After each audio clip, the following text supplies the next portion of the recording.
Hello students.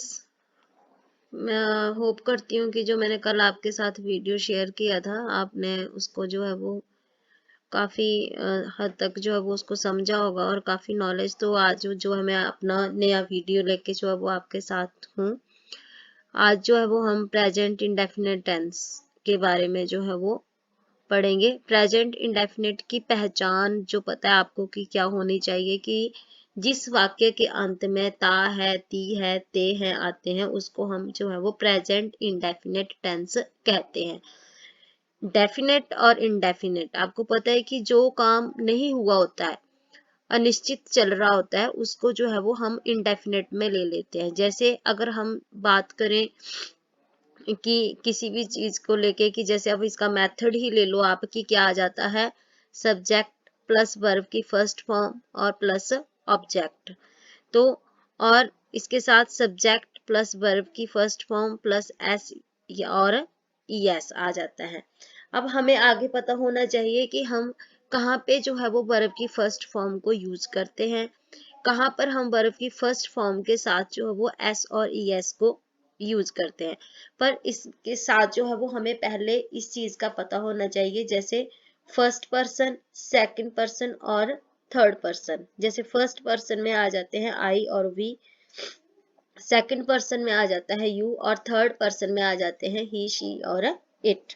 तो यहाँ पे जो है वो हम वर्ब की फर्स्ट फॉर्म का जो है वो यूज करते हैं। और जब हम थर्ड पर्सन जो है वो साथ में लग जाता है तो हमारा जो है वो थर्ड पर्सन में एस या ई एस वर्ब की फर्स्ट फॉर्म के साथ आ जाता है। अब हमें पता होना चाहिए कि कई बार ऐसा हो जाता है कि हमें पता नहीं चलता है कि सिंगुलर प्लूरल कहाँ किस चीज को यूज करना है। तो सिंगुलर और प्लूरल का देख सकते हो आपकी इसको बड़े ही अच्छे तरीके से जो है वो डायग्राम बना के जो है वो आपको दिखाया जा रहा है कि singular he, she, it, Ram, Ritu, cow, boy, girl जो है वो सिंगुलर में आ जाते हैं। Plural they, Ram, Shyam, Ritu and Reena जो बॉयज गर्ल्स जो भी ये प्लूरल में आ जाएंगे। तो वर्ब की फर्स्ट फॉर्म के साथ जो है वो एस या ई एस लगाया जाता है और यहाँ पे वर्ब की फर्स्ट फॉर्म आ जाती है। जैसे Ram place cricket, he reads a book. Ram and Shyam play cricket, they reads a book. तो ये जो था वो आपका प्रेजेंट इंडेफिनेट जो हम सिंपल सेंटेंसेस को यूज करते हैं तो इस तरह से जो है वो हम इनको यूज कर सकते हैं।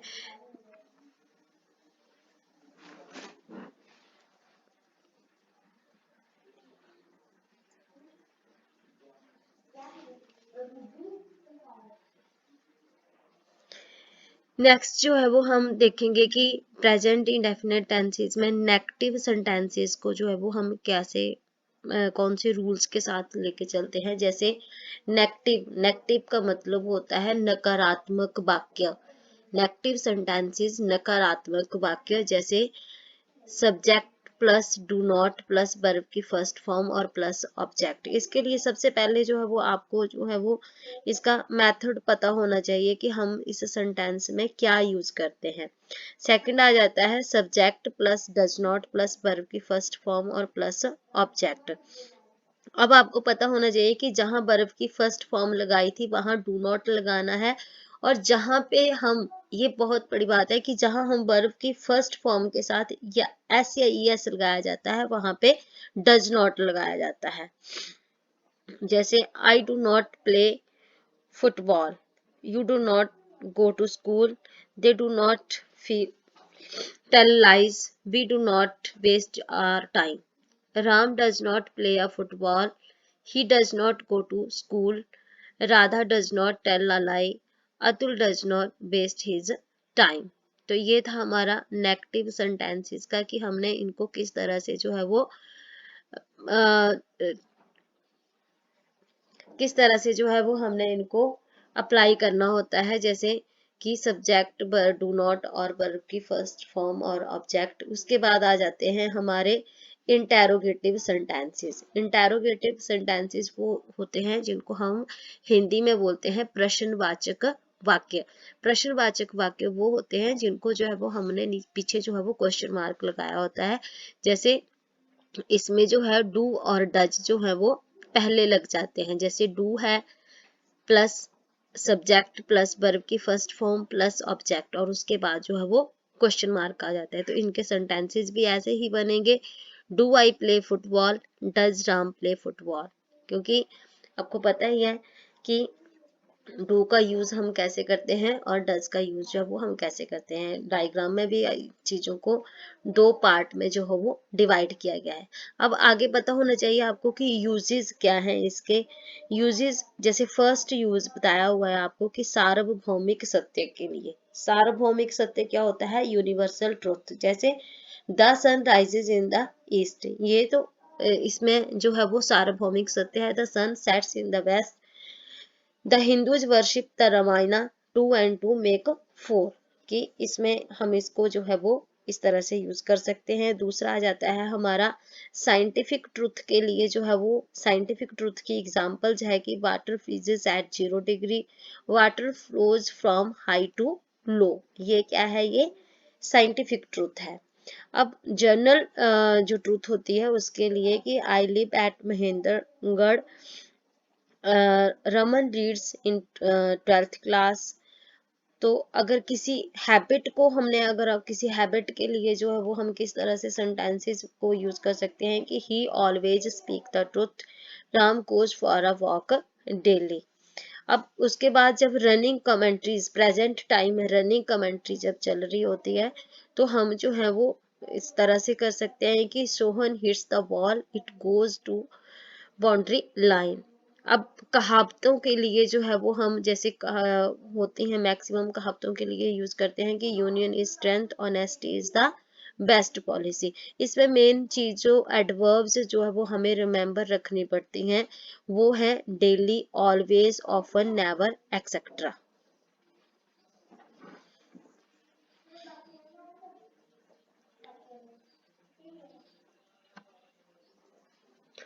अब इसी के साथ आपका प्रेजेंट इंडेफिनिट टेंस जो कंप्लीट होने के बाद जो है वो हम आ जाते हैं आगे प्रेजेंट कंटिन्यूस टेंस पे। प्रेजेंट कंटिन्यूस टेंस, प्रेजेंट का मीनिंग वर्तमान, कंटिन्यूस जो चीज लगातार होती है, टेंस का मतलब होता है काल, समय। तो अब इसकी पहचान क्या होती है कि जिस वाक्य के अंत में रहा है, रही है, रहे हैं, रहा हूं आदि आते हैं उनको हम क्या कहते हैं? Present continuous tense. कंटिन्यूस से ही क्लियर हो जाता है कि वो चीज अभी तक चल रही है, कोई काम जो है वो हमें अभी कर रहे हैं, वो काम हुआ नहीं है। तो मेथड्स में इसके आ जाता है कि subject is am are plus verb की फर्स्ट फॉर्म के साथ जो है वो आईएनजी लग जाता है। वर्ब की फर्स्ट फॉर्म के साथ जो है वो आईएनजी, जैसे वर्ब की फर्स्ट फॉर्म प्ले है, प्ले के साथ हम क्या लगा देंगे? आईएनजी, और प्लस जो है वो इसमें ऑब्जेक्ट आ जाता है।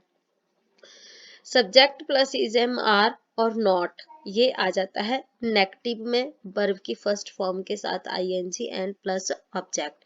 अब आ जाते हैं इसके बाद interrogative sentences. Is am are plus S plus verb की फर्स्ट फॉर्म प्लस आईएनजी और प्लस ऑब्जेक्ट। अब इसका जो है वो हम प्रयोग जो है वो, इसका प्रयोग जो है वो हम एक वचन के साथ जो है वो कर सकते हैं कि एक वचन में सिंगुलर के साथ, एम का प्रयोग आई के साथ, तथा आर का प्रयोग जो है वो हम बहुवचन प्लूरल के साथ जो है वो कर सकते हैं। यही थोड़ा सा रहता है हमें कंफ्यूजन कि हम किस चीज को कहाँ पे यूज कर सकते हैं। तो इसको जो है वो डार्क करके जो है वो आपको समझाया गया है।